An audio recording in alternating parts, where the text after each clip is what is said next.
Defined by the, అంటే ఎవరైతే define చేస్తారో వాళ్ళు డిఫైన్ చేసి పక్కాగా ఈ ఆస్పెక్ట్స్ తప్ప ఇంకొక ఆస్పెక్ట్స్ ఇంకోటి వేరే ఏమి ఉండవు. ప్రస్తుతానికి నేను ఒక ఆర్గనైజేషన్ స్టార్ట్ చేసినప్పుడు ఏదైతే ప్రొఫార్మా అంటున్నానో ఆ ప్రొఫార్మా పక్కాగా ఫాలో అయిపోతుంది. అంటిల్ అన్లెస్ చాలా సంవత్సరాల తర్వాత కూడా అదే స్కీమాని యూటిలైజ్ చేస్తున్నాం అనుకోండి, it is nothing but data independence. Schema was prepared at the situation of before starting of A database collection, అంతేనా కదా. సో ఆ స్కీమా అనేది పెర్ఫెక్ట్ అని చెప్పేసి ఎలా అంటున్నాం అంటే ఇది సరిపోయింది ఈ డేటాబేస్, బేసిక్గా ఈ స్టూడెంట్ డీటెయిల్స్ ఇలా ఉంటే సరిపోతుంది అని అనుకున్నాం. కానీ ఎన్ని సంవత్సరాలైనా సరే రోల్ నెంబర్ అనేది మారదు కదా, roll number or hall ticket number అనేది మారదు కదా. ఇయర్ మారిపోతున్నా సరే అదే ఒక యూనిక్ నెంబర్ అవుతుంది, కామన్ నెంబర్ అవ్వదు కదా. ఎప్పుడైనా సరే మీ 10th క్లాస్ మార్క్ లిస్ట్ ఉన్నాయనుకోండి, దాంట్లో ఒక రోల్ నెంబర్ ఉంటుంది, మీరు ఎప్పుడైనా అబ్జర్వ్ చేసి అది ఇయర్కి ఒక్కొక్కలాగా డిఫరెంట్ అవుతుంది.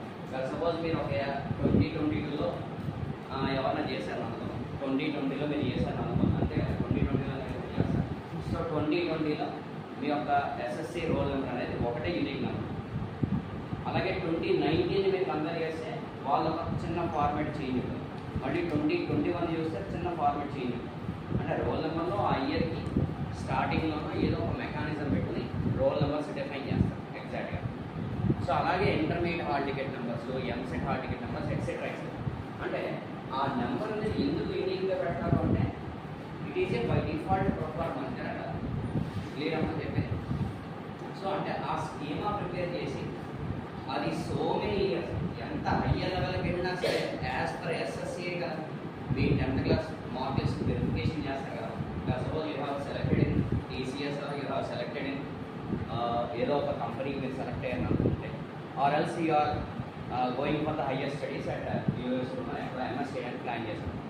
So they should verify your 10th class mark list. Why? Because of as per SSC your name should be map with the your passport or మీ వీసా ప్రాసెస్లో కానీ మీ డిగ్రీస్లో కానీ ఇంటర్మీడియట్ లెవెల్లో కానీ సేమ్ నేమ్ కంటిన్యూ అయిందా లేదా, ఏదైనా మధ్యలో ఫ్రాడ్ జరిగిందా లేదా, దేని బేస్ చేసుకుంటారు యాజ్ పర్ ఎస్ఎస్సి, అంతేనా. ఆర్ మీరు ఏదైతే ఉందో ఆ స్టాండర్డ్, అంటే సెంట్రల్ ఎడ్యుకేషన్ అయితే ఒకలాగా 10th క్లాస్ అని.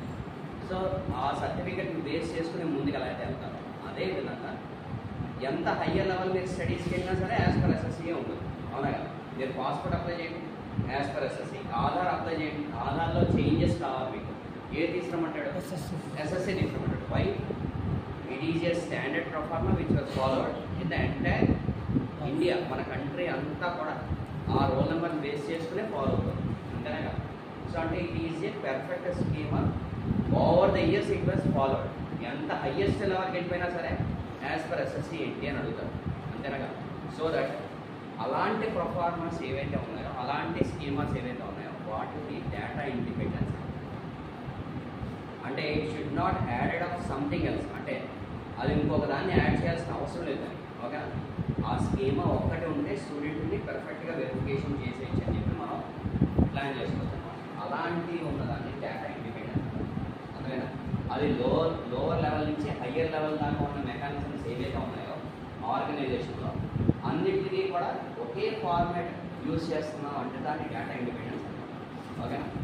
స్కీమా అనేది ఒక్కొక్క ఫీల్డ్ చేంజ్ అవ్వచ్చు. మనం ఒకసారి ఎగ్జాంపుల్ చెప్పుకున్నాం, హెచ్పి అనే ఒక ల్యాప్టాప్ తీసుకున్నాం అంటే మ్యానుఫ్యాక్చరింగ్లో ఒకలాగా, సేల్స్లో ఒకలాగా, సర్వీస్లో ఒకలాగా, ప్రొఫార్మా అనేది చిన్నగా మీకు చేంజ్ అవుతుంది. అంటే స్కీమాస్ అనేవి డిఫరెంట్ అవుతాయి, కానీ ప్రోడక్ట్కి సంబంధించిన ఐడి అనేది కొంత బేసిక్ ఫార్మేట్ అనేది ఉంది sir. It is nothing but data independence. అది ఎక్కడా సరే మారదన్నమాట, ఓకేనా. అందరికీ అర్థం డేటా ఇండిపెండెన్స్ అంటే it is a minute change. ఏంటది? ఆ స్కీమా అనేది ఎక్కడా కూడా మారదు, లోవర్ లెవెల్ నుంచి హయ్యర్ లెవెల్. మనకి లోవర్ లెవెల్ ఏముంది? View level, logical level, physical level అని ఉన్నాయి సార్. ఆ లెవెల్స్లో ఎక్కడా కూడా చేంజ్ అవ్వదు. ఆ ప్రొఫార్మా అనేది ఎక్కడా కూడా చేంజ్ అవ్వదు అంటే ఆ పర్టికులర్ స్కీమా అని మనం డేటా ఇండిపెండెన్స్ స్కీమా, ఓకేనా. క్లియర్ కదా. దాని గురించి ఒక్క పాయింట్ రాసుకోవడానికి ఇలా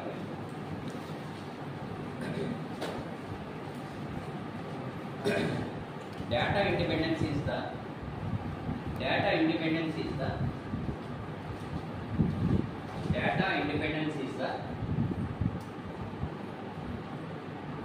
feature that allows data independence is the feature that allows the schema of the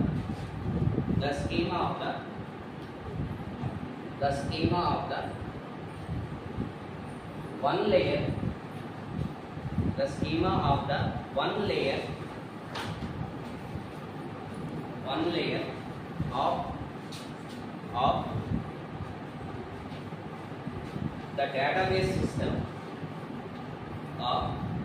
database system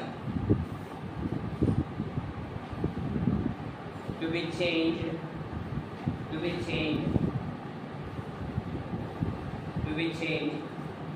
without any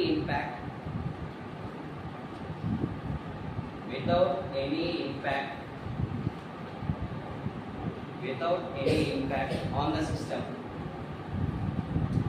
on the schema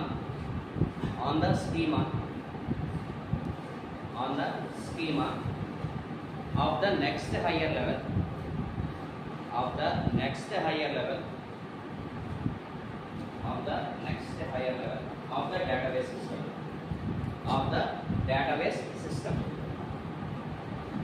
of the database system.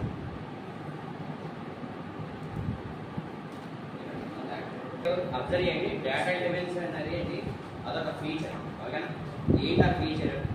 It allows the schema of one layer of the database system to be changed without any impact on the schema of the next higher level of the database system. ఓకేనా?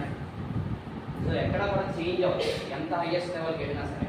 ఓకేనా? అది physical లేయర్లో కావచ్చు, logical లెవెల్లో కావచ్చు, లేకపోతే pure లెవెల్లో కావచ్చు, ఎక్కడ కూడా స్కీమా అనేది మారకుండా. ఓకేనా? Without any change. మనం ఒక ప్రొఫార్మర్ తీసుకుంటే ఇట్ ఈస్ నథింగ్ బట్ ఏమవుతుంది, దాన్ని డేటా ఇండిపెండెన్స్. ఓకే.